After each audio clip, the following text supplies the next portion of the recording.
had made any other mistake, the Murakdwala soldier would slaughter him. The soldier wiped the sword along Ranium's chest. The men, Bagheera, Ranium, and Amthea, were dressed in skinny he-goat garments that covered their lower bodies.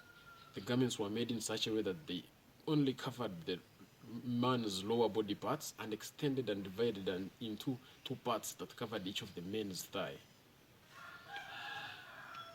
Bagheera, Ranium, and Amthea knelt, and the rods, hot and merciless as they were placed on each man's right upper back, exactly on top of the armpits. A wound on each man's back was the result of the cruel, hot experience. The second soldier poured black, terribly itching powder into each of the men's wounds. Ranium felt the greatest pain he had ever had in his life. Bagheera and Amthea got up. Ranium still knelt. His heart pushed him to get up like the rest, but his mind told him to keep on his knees. He pulled his muscles together, putting his left foot forward.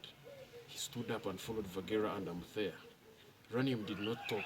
He didn't wink his eyes even for a moment. The powder that had been poured into his wound still itched him.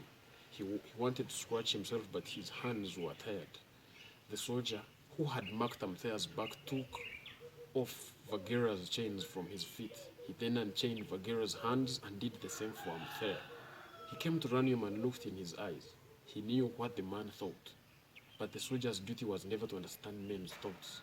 That time he did what he was supposed to do. He unchained Ranium's hands and he unchained his feet too. Ranium looked at the man's hands as he unchained his feet. A thought came to his head. The soldier was squatting. Ranium's head then directed him to strangle the soldier, but a sharp twang of pain cut through his back and shifted his thoughts back to his pain and mark of slavery that he had just received.